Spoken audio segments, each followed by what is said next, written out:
Welcome, everybody, to the KT Talk Show. I'm super, super happy today that I have my friend Crystal on. She is a child food advisor, among other things. I'm sorry. So keep that in mind. Although I'm introducing her as a child food advisor, she has so many other things to talk about, so much information that we can, soak up and take today. So she specializes in transitioning families to eating a clean diet. This is a plan. She makes plans that are exciting for families, easily to follow along with. And, this starts with our mental health and our gut health. And we're going to talk about all those things.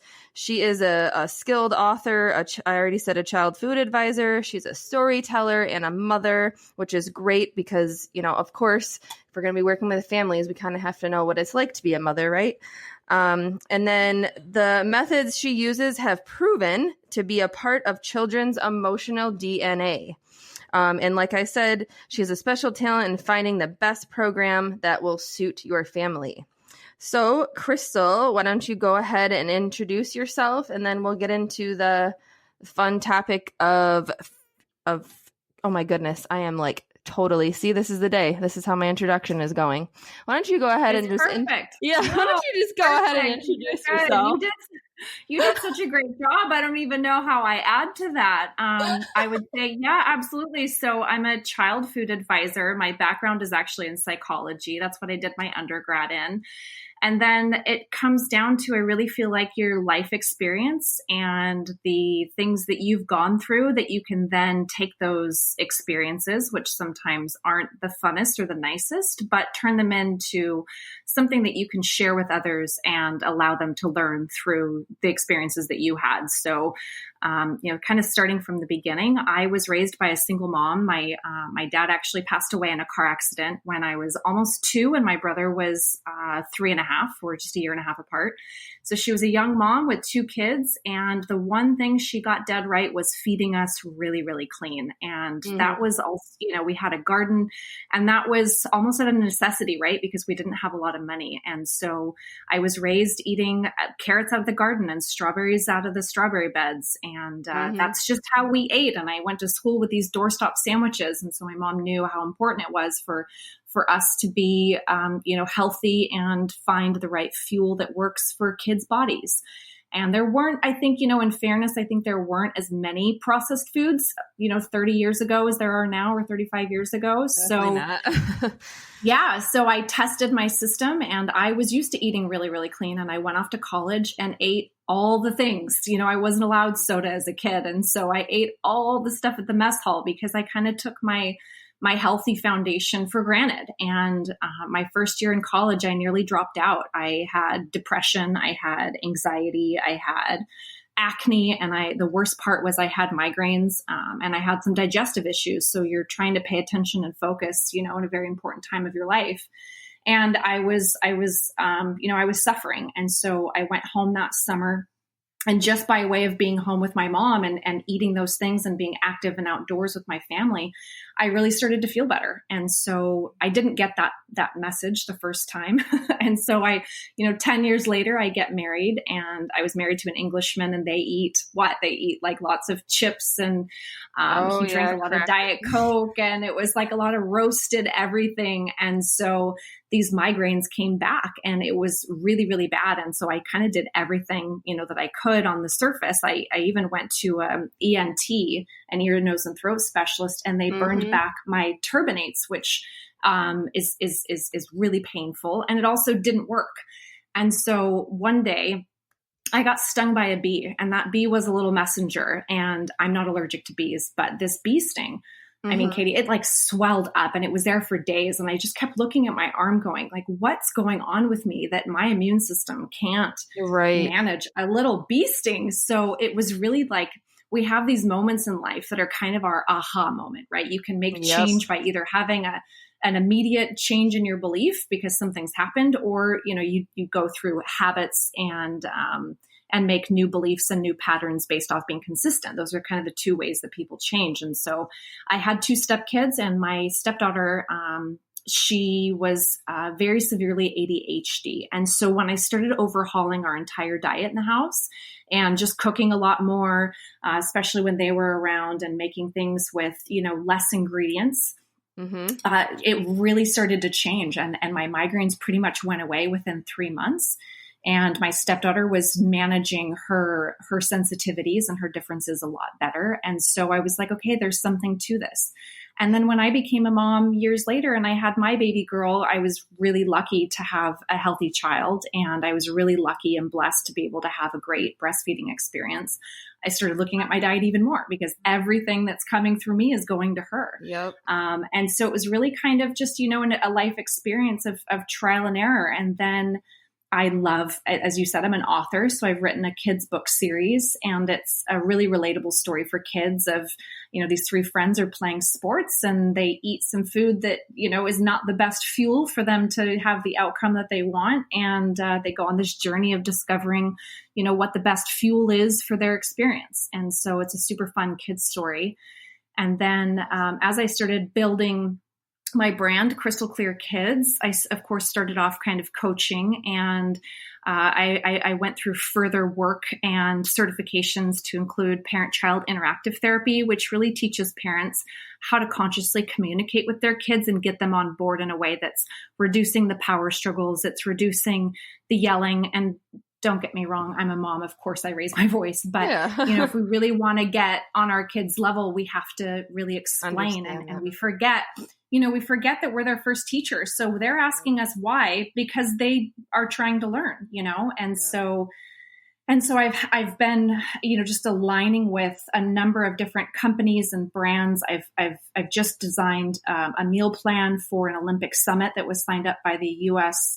Surf, skate, and snowboard teams, the Olympic teams. Wow. I've partnered with, and I've done consulting work with Mattel. They have a whole family program. I'm a founding board member of a foundation called the Global Action Sports Foundation, and we support well-deserving athletes to get into all things action sports. So whether that's getting into a training facility or supporting them as they're exiting sport, and how do they, proceed in their career from there, just because you're not, on stage anymore. What do you do with that social capital that you've accumulated over all of that hard work? And let's see, I'm a mentor for a group called San Diego Sport Innovators Group. So we help active lifestyle companies and sports companies get their grounds here in San Diego, which we've got it's the lifestyle here. We've got surf and skate and snowboarding and things like that. It's just a part of our community. And then I developed and launched the Family Support Program, and I've also white labeled it to an Action Sports Academy up in San Francisco. So we've got 6 cities on board that they launched the program out to their communities through. I'm sure you're familiar with like the community guides. If you look at, the city of, and you've got different programs that you can enroll yourself as an adult, whether it's an art class or, a science class for your kids. So the Family Support Program is with a ton of cities up in San Francisco. And then I've done work with Boys and Girls Club, and it's just been through organic outreach and, I think maybe being in the right place at the right time, and ultimately always giving first and doing my best to be a connector and saying how can I support you? So yeah, as far as the partnerships and work history and my entire background, the Crystal Clear Kids platform is and company is really my kind of sole purpose if you look at it from that perspective. Wow. So yeah. Well, that was a fabulous introduction. Thank you for that. As you were talking, I was thinking about, we forget how easy it is, or not even how easy it is. So let's say, for example, you're taking your kid to the grocery store, right? And you're trying, and you don't want to get them anything when you're checking out, but sometimes you end up getting them a little candy bar or something, when you're going to the grocery store. Yeah. So my thing is, I was just thinking about this as a mother for myself, because I just the last few years have transitioned into more vegan diet, for my daughter, teaching her how to make smoothies and, all those things. So I guess I want to talk about more of the gut health with children and kind of, talking on that topic of how important it really is for children to be consuming, these healthy, gut healthy probiotic foods instead of, building them up with some sugar and kind of ignoring the fact that the kids need that that healthy diet, just like the adults need the diet. Do you know what I'm saying? So I kind of want to just touch on that a little bit. Yeah, I mean, when I look at the state of the generation that we've got in front of us, I don't say it lightly. We are absolutely in a crisis. We've got 1 in 6 kids are obese. A third of kids are depressed. A third of kids are stressed out. And we're literally looking at the first generation that may not outlive their parents. And it comes from a number of different things. It comes from aggressive marketing towards kids, a shift and a change in family dynamics. I believe personally that parents do absolutely want the best for their kids when it comes to all things health, mental health and physical health. And we kind of put our trust into the food system. So that can go into a much bigger topic, but 80% of our foods are filled with sugar. And there's 56 different names for it. And so when we're looking at packages, we're told low fat is good for you. Okay, that's a lie. Right, totally. Right. You've got 2,500 calories of sugar on your body and 250,000 of fat. So when you increase fat, and I'm talking healthy fats, avocados, coconut oils, healthy oils, nuts and nut butters, when you get more of those in your kid's system, your body starts using that as fuel, and then it starts to tap into, because our bodies are so brilliantly designed, our bodies start tapping into fat as a source of energy, which is the most efficient source of energy. So a lot of times when people feel like they're hungry, you've either there's 6 different types of hunger, but the top 2 are you're thirsty, or you've burned through your blood sugar. So you're getting these hunger pains, and it's because of lack of sugar. And sugar is a little devil. What it does is that actually leptin is a hormone, created in your body, and it's meant to tell your brain when you're full. And sugar hijacks leptin's job and it turns it off. So you can keep on eating even though you're not hungry. You just think that you're hungry because leptin hasn't been able to come in and do its job. And now ghrelin it's another hormone. It has the opposite job. It's meant to tell you so leptin tells your body when you're full and ghrelin tells you when you're hungry. I'm about to switch those around. And so both of those can't do their job because sugar comes in and hijacks it. And so when we talk about gut health with kids, I mean, we've seen more kids, with differences. And I say differences because ADD and ADHD is not a disease. It's caused by, the gut and psychological syndrome, where we've got the connection from our gut, which is our second brain. So everything that goes into our gut is then sending signals to our brain. And so if you've got a kid that's labeled ADD or ADHD, or maybe they're really hyperactive, or they're not able to self-soothe and really manage their emotional outbursts, that all comes from our gut. And so if we can empower kids and instill in them, the healthy eating habits, like eating fruit in the morning, whole fruit. Smoothies are fantastic, right? It's a really easy way to get nutrients into them. You can add so many things in there, My daughter's favorite is to add spirulina. It's probably the most nutrient dense supplement on the planet, or food source on the planet.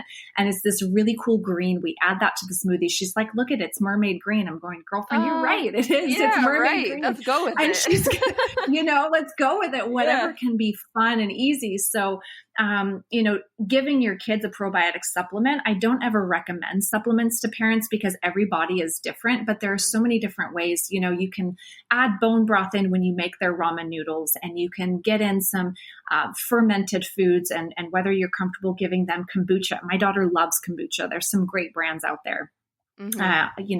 Things like kimchi, if it's not too spicy, sauerkraut, even pickled beets. If you can get just a little bit, even a tablespoon, and keep adding that to their plate, and offering it, and not getting into a power struggle. And the easiest way to do that, of not getting into a power struggle, is to just not talk about dinner when you're at dinner. Talk about everything else. And just by way of demonstrating that you enjoy eating healthy foods.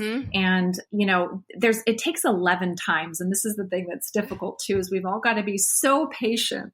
Oh, of course. It takes 11 times for a kid to decide that they like something before they'll get on board with it. It's reduced if they're in their peer groups. If you've got kids in classrooms or kids in groups, whatever they're doing, extracurricular activities, they're more prone to try tomatoes or cucumbers or whatever it is that you're trying to increase in their diet if they're around their friends and their friends are eating it. Mm-hmm. So when it comes to gut health, I mean, that truly is, Hippocrates said it best, all diseases begin in the gut.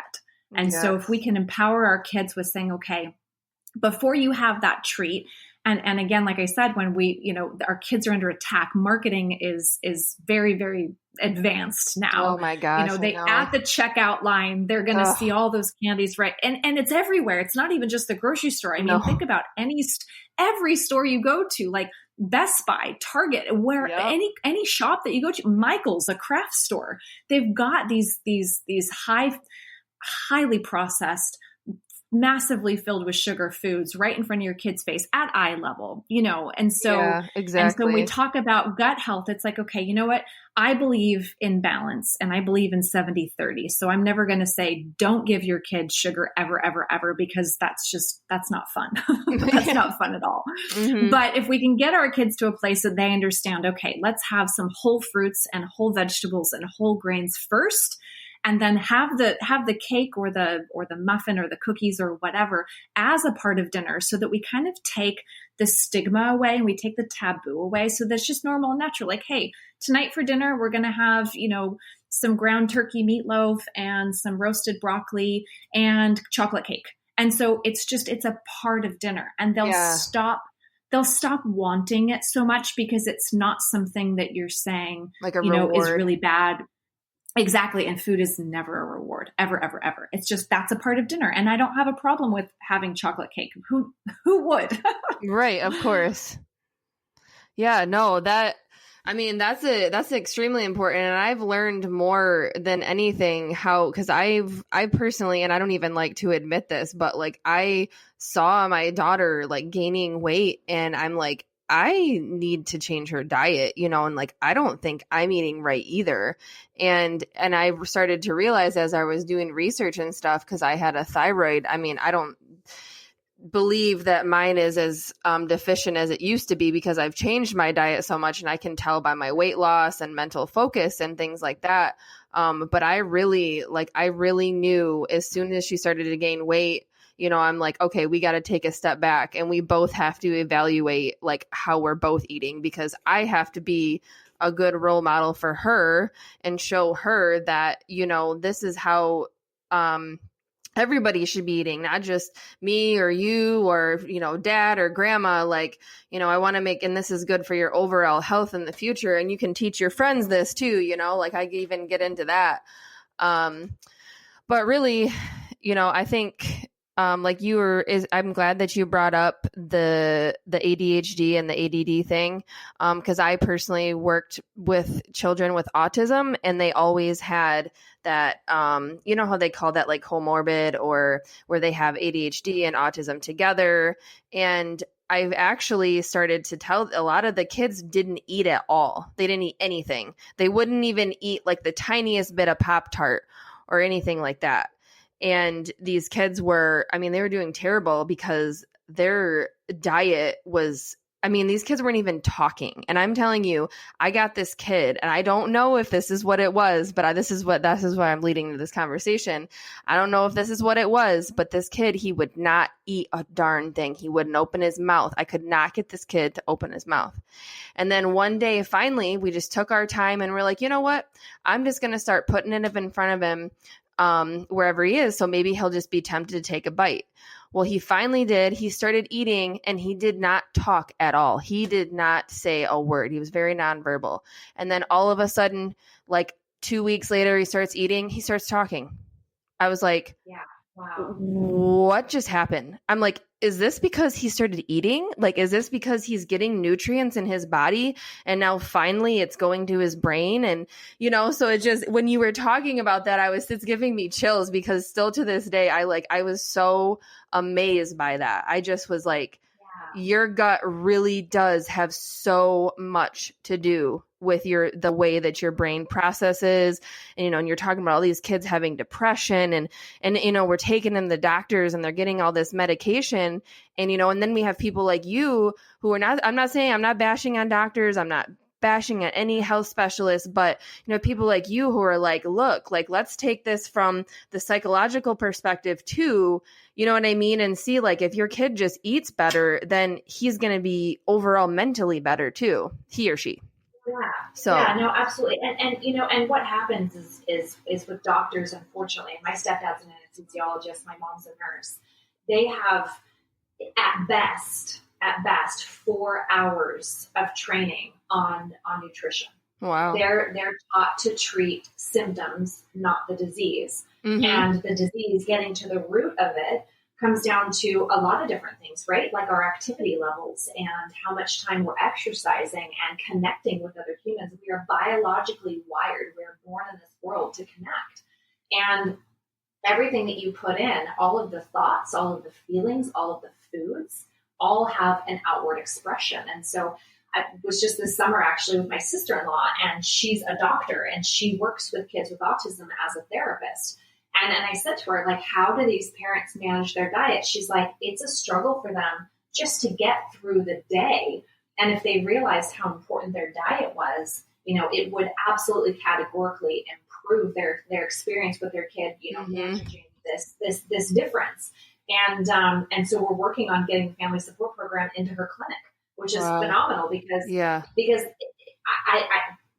again, the connection between the two, between kids with autism, they've found that everything goes back to their guts, right? Mm-hmm. That their bacteria isn't healthy, that their flora is damaged, and absolutely right, they can't get the nutrients to then nourish themselves to send those healthy signals to their brain. I mean, I think it's something like 80 or 90% of your serotonin, which is that lovely feel-good hormone. You eat a piece of chocolate, it produces serotonin. We love it. It's produced in your gut. Yep. It's produced right there in your gut. And GABA, which is, something, again, that's naturally produced in your body, that comes from your gut. And GABA helps us feel relaxed. So, all of these things that are meant to balance our bodies and the foods that support that are so important, especially in the generation that we're looking at. And again, in my own experience, not only working with groups of families with kids that are labeled on the spectrum or labeled with differences, and my own experience with my stepdaughter, when we started changing her diet and even with cow's milk, right? Cow's milk is a big discussion that I have because it causes so much inflammation and it leaches calcium from your bones. It's doing the opposite of what we want it for. I mean, if you get down to it, you ask anybody, why do you drink cow's milk? They're like, well, because of the calcium. Okay, well, let's look at nutrition 101 then, because calcium is a mineral and it's found in the soil.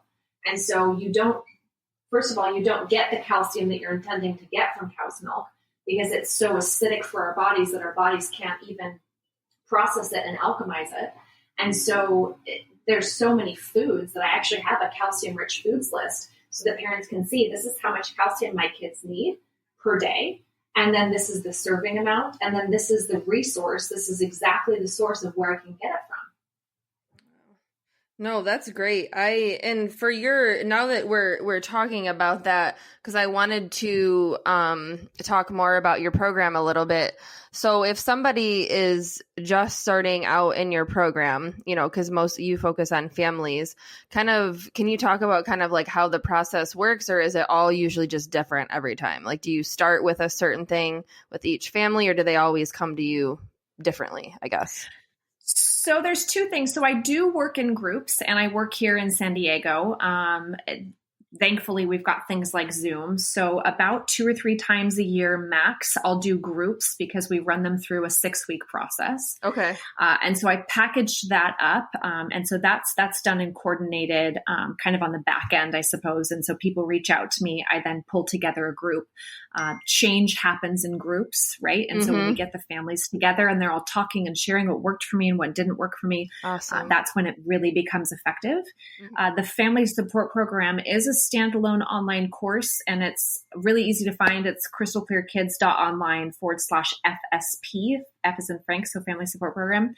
And that's a 6-week course that I run those families through. So people can do that independently. And then we also have a Facebook group that they can join, again, to mingle and mix and mingle and share stories and successes and failures with other families. And so the family support program online includes all of it. It includes the workbooks. It includes booklets. It has a set of videos, and each week the videos, I know personally how busy my life can get. And so if I'm going to watch a video, it's got to keep my attention for between 8 and 10 minutes. Right. And so I designed the family support program that very way. Yeah, of course. So I get that. So module 1 is broken up into 3 short videos. And then all the way through module 6, there are about 2 or 3 videos a piece. And so it's at max, it's 20 minutes. And so it's really easy to digest, and I get to the punchline pretty quickly of, okay, here's the topic. And so number 1 is mindset and beliefs, because when our kids are little, that's when they're instilling their belief systems and their experiences with the world, which they then carry into adulthood. And you and I know as adults, we're going back and looking at what belief did I get around the age of 5 years old that's still true in my life today? Yeah. And how can I get rid of that belief system? And so consciously supporting parents in ways of how we have those conversations, as I mentioned earlier, doing the work with parent-child interactive therapy of how we can consciously communicate to them and ask questions in a way that really get them on board, and have our kids feel like we're their ally and their best friend, and that we're not here to force them or to challenge them in an aggressive way, because that doesn't work for anybody, right? That doesn't work in any situation Never. In adulthood. So saying because I said so, that doesn't really answer their question. Does it? I hate that.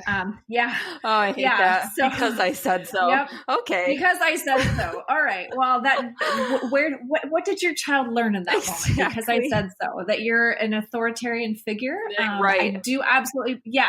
I mean, I do believe in boundaries. And the other thing about putting boundaries in place with your kids is kids' brains work, very similar to adults. We've got our right brain and our left brain. And when kids feel safe and secure, and they know that those boundaries and rules are in place, it allows them to go into their right brain, which is so beautiful because they can be creative and they can play and they can use their imagination and all of the things that we want them to do.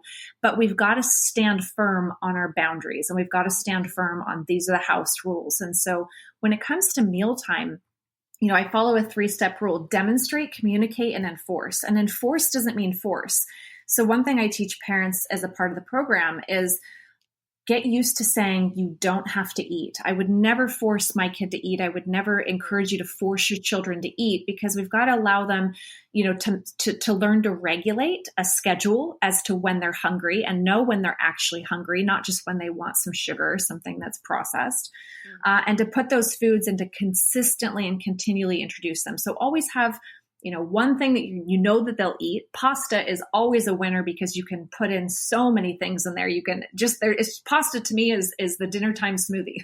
You can add in totally so many different things in there. And it's a great starter for when you're trying to increase, the vegetable intakes for your kids. You can puree and saute anything from carrots to kale and garlic and sneak that in there. And you can sneak in so many superfoods into pasta, and your kids will absolutely get on board and love it. I don't know what kid doesn't like pasta. Me neither.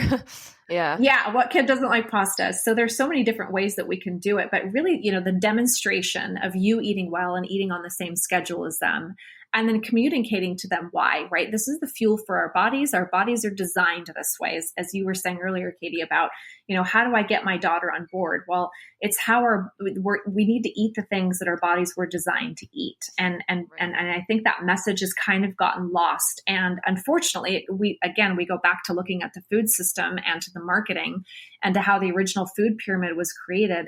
I mean, 6 to 11 servings of grains is just insane. That's so much. Yeah. And that's what the original recommendation was that we all grew up on. And it's just shocking to me. And so we really need to look at, okay, let's have 50% of our kids' plate come, yes, from carbohydrates, but remember, carbohydrates are in vegetables, right? And when we look at those carbohydrates, let's look at whole grains and let's look at quinoa. Right? That's actually a seed, but it's filled with all 9 essential amino acids. And essential amino acids are amino acids, which are the building blocks of protein that our bodies can't make themselves. And so we have to get them from our diet.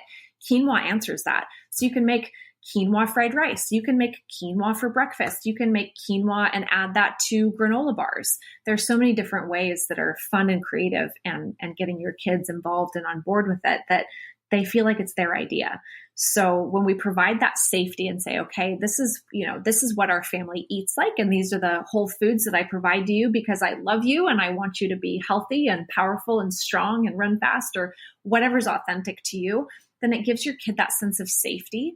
And then they can explore and be kids and be creative and relaxed. Mm-hmm. It's when we back off and we we say no, and then they kind of look at us, and we've all had our kids do it, right? They get one over on us because we're tired, or we've got other things that we're working on, or we're distracted, but we've really got to stand our ground and say, these are the rules and these are the boundaries. And that comes around mealtime and playtime and school and all of those other things.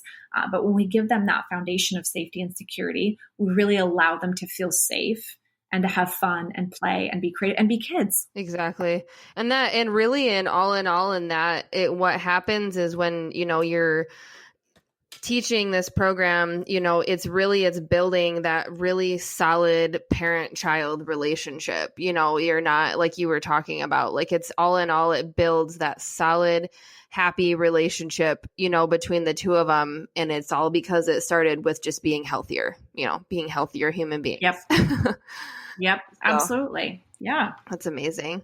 Well, is there any specials or anything that you have like going on or coming up that would be beneficial for the audience?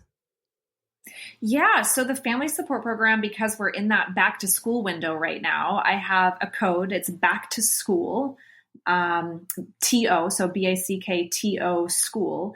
And that gives you 20% off. There are two options to jump into the family support program. There's what I call the entrance, which is amazing. It has all of the videos. It has all of the workbooks. It has a booklet of sample recipes. And the best thing of all, it has a gut reset guide. So I am a huge advocate, just a sidebar here, on strengthening our guts, which is what we talked about. And so the gut reset guide, when I created that, there's so many different cleanses out on the market right now. And again, it's such a wild time to live in, that this health and wellness industry has gone into a boom, and it's amazing. But I don't believe in juice cleanses. And there's a number of reasons why. Because number one, you're just getting the sugar, and without the fiber, your body can't process it. So you're just spiking your blood sugar. And number two, you're not getting the nutrients that you're looking for if your gut is not strong enough to just absorb the nutrients. So the Gut Reset Guide is a 3-week process that is filled with the most amazing recipes. You won't feel like you're on a cleanse. It's nothing but whole foods. You have fruit smoothies for breakfast. You have whole fruit for breakfast. There's snacks throughout the day. There's some amazing soups, and there's fish and sauteed greens. And I kind of put a little bit of everything, but each recipe is designed with an ingredient in it that actually strengthens your gut, either a fermented food or a naturally occurring probiotic. And you can take that alongside probiotics if you wish. But we just ran through it ourselves because I was like, hey, I've created this. And so I put my whole household through it, and nobody complained. The only thing is that every Sunday you've got a meal prep, so that when you go to the kitchen, you've just immediately got something available. So when that hunger attacks, right? So the family support program, the entrance, is only $187, and there is a payment plan on it as well. So if you take 20% off, it's really, really easy for anybody to jump in. And then the debut includes all the bells and whistles. And so when we look at we look at it, you've got the videos, you've got the workbooks, you've got booklets, you've got the sample recipes, the gut reset guide, age appropriate tasks, which is highly important because kids as young as 2 years old can help and be a part of the family by setting the table with plasticware, and then you've got what's appropriate for my 8-year-old or 10-year-old to help me in the kitchen, because the more that they help in the kitchen, the more familiar they are with the food and the more comfortable they are with it. Perfect. And then it's like it's their idea. So there's so many different ways that you can get your kids involved in the kitchen, so that the end result is when they've got that plate in front of them, they're like, hey, I cooked this. Hey, I made this. I'm comfortable eating it because I was involved in being a part of that. And then mindfulness tasks for kids. Like, how can we help our kids reduce stress? And it's by practicing mindfulness. And it's funny because if you ask a kid, what does mindfulness mean? I got the cutest answer last week when we did a marketing session with Rob Skate Academy up in San Francisco. And this little girl said, well, being mindful just means slowing down and actually like enjoying that ice cream cone. Because if you're thinking about something in the future that hasn't happened yet, or if you're worried about something that happened in the past, then you can't enjoy that ice cream in the present moment. And I was like, girlfriend, spot on. I mean, I couldn't have said it better myself. Oh my gosh, that's adorable. You know? It was the sweetest thing. And so there's different mindfulness tasks that we can do with our kids. And at the end of the night, right, there's a few different practices that I've learned with my daughter. And even if she's not with me, if she's away on a sleepover, she'll call me and say, you know, mommy, I can't sleep. And we'll do a quick whole body squeeze. Like, okay, imagine squeezing all that energy out. And it's really fun and it's an easy way. And you can do it as an adult, right? And so the mindfulness tasks for kids, and then I have weekly meal plans and shopping lists so you can introduce a new veggie every week. There are the calcium-rich foods list. There's the Dirty Dozen and Clean 15. Somebody asked me at dinner last night, actually, what do you think about having families eat all organic? And I said, well, we're looking at a time now where is organic really organic anymore? Because if you've got an organic farm and you have one that's non-organic right next to it, what happens? They cross-pollinate and everything from the non-organic farm is then pollinating the organic farm. And so, you know, there are certain foods like I don't buy organic bananas. It's in the peel. I don't buy organic avocados. They're in a peel. But anything that has a permeable skin like strawberries and tomatoes, absolutely get those organic, you know, and shop at your local farmers markets if you can, if you've got one close to you. But, you know, always check the organic section for, you know, the more nutrient dense foods, because we want to get as many in our kids as possible and really teach them the how. So the Debut is the other option, and that also has a payment plan too, and it's only $227. So I really wanted the program and my vision to reach as many families as possible, which is why we've done, you know, the work through channel partners. As I said, all the cities in San Francisco, it's offered through a nonprofit like Boys and Girls Club. And then of course it's direct to consumer. So anybody can easily find it. Again, it's crystalclearkids.online/FSP. Awesome. Girl, you are just so amazing. I just have to tell you that. Like, you have just really got it going on with this whole gut health and knowing the psychological part with kids. I mean, you're just like, I'm just thinking about, you know, the fact that you're so on with the making sure that kids understand how important it is themselves, not just the parents, you know? So I love that. And I just think that this whole program is so amazing. I'm really, really amazed by it. Like, I really am. I think it's a great program, and I don't know any program out there like this one. I don't know, you know what I mean? I know there's dietitians and things like that, but you just have a whole different perspective on it. So I really like it.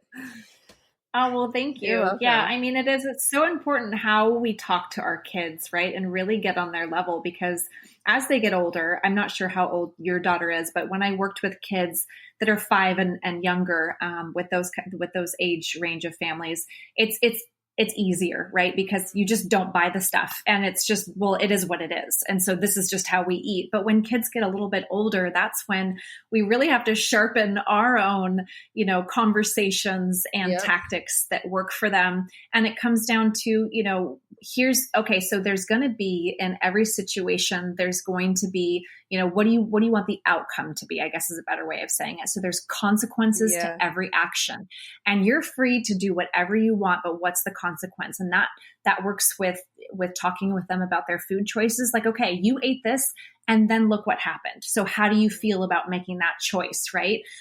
Or hey, you hung out with this group of friends and maybe they didn't make the best choices, and now the outcome of your choices ended up with what? You're on restriction at home, and you've lost electronics or lost playtime or whatever it is. And so you have to really talk to them in a way that allows them to think, because we can't always, you know, make choices for our kids. We want to really empower them to think about what they're doing and to be conscious and mindful about what they're doing. And so if you're able to frame consequences and actions as kids get older from around the 7 to kind of 10 years old. Once they're 12, they're pretty much set in, but you're still having that conversation with them. Like, hey, you made this choice and that's great because you're an independent person. And I always want you to think for yourself, but you made that choice. And then what was the consequence? Mm-hmm. No, yeah, that's perfect. That my daughter, she'll actually be 11 in November. So she's in that age where it was pretty tough for me, because just like I told you these last 2 years was kind of tough for me to get her to understand why it was important. But actually, because I started a little bit, like 2 years ago, now that she's getting to the age where she's understanding why it's important, it's a lot easier now because I did it 2 years ago instead of right now. So yeah. Yeah. So I totally get that. Yeah, it can be done at any age. And people always ask me, they're like, Crystal, what age is this program appropriate for? And I'm like, well, babies to 15-year-olds. Mm-hmm. And I was having a conversation with actually the director of one of the cities that we were onboarding, and he kind of laughed at me. He's like, well, Crystal, I have a 14-year-old that eats terribly. And I looked at him and I was like, who does the grocery shopping? I'm sorry, but who does the grocery shopping? And so, yeah, how can we change that for teenagers that are more independent? And there's so many ways. I mean, clearly I could talk about this until the cows come home because it's something I've studied not only through the groups through the groups I work with, but also, the professional, courses and classes and certifications that I've done. And so, we're really here to kind of guide and be, that lighthouse for our kids to come home to. And if we're able to speak to them in a loving and conscious way, like we would want to be spoken to, because I'll be honest, it does trigger me a bit when I see parents snap at their kids. Of course. It's hard. Don't get me wrong. Like I said, there are times I raise my voice too, but I look at those parents and I think, okay, if you really want to get them on board, shaming is not a tactic. Shaming is never going to work. That's going to make them just feel really bad. And snapping at them, like you wouldn't talk to your friend that way, would you? So why is it okay to talk to your kid that way? That's a good way to put it. You wouldn't talk to your friend that way. That's a good way to say that. Like you wouldn't talk to your friend that way. So why would you talk to your own kids like that? Yeah, exactly. Yeah. But the funny thing is that, through the training with parent-child interactive therapy, in an empathetic way, and I do have empathy for parents that do get very frustrated. And so the parent-child interactive therapy certification is actually teaching parents how to consciously speak to them in a way that gets them on board. And its original purpose was for parents that, were unfortunately a bit verbally abusive. But their point, the parents that kind of have this issue or that they're facing is that they're trying to get their kids to do the things that the rest of us are. Yeah. And they're just approaching it in a way that isn't as gentle and isn't as effective. And so if we can guide them gently and easily, and the end of the program ends with that, like here's actual examples of how to have a conversation and how to frame the question. And yes, you're going to have to learn a little bit of patience and exercise patience. And that takes practice. That absolutely takes practice. So, here are the ways that you can actually have a conversation with your kid to get them on board, and pause and allow your kid to respond, because they don't process as fast as we do. Their brains are still developing. Those neurotransmitters are still finding new pathways. 100%. 100%. So the last thing that I had, because like I know there's so many things that we could talk about. I'm just thinking like, oh my gosh, we could literally talk for hours. I swear we could. Like I could think of so many things to talk about with you.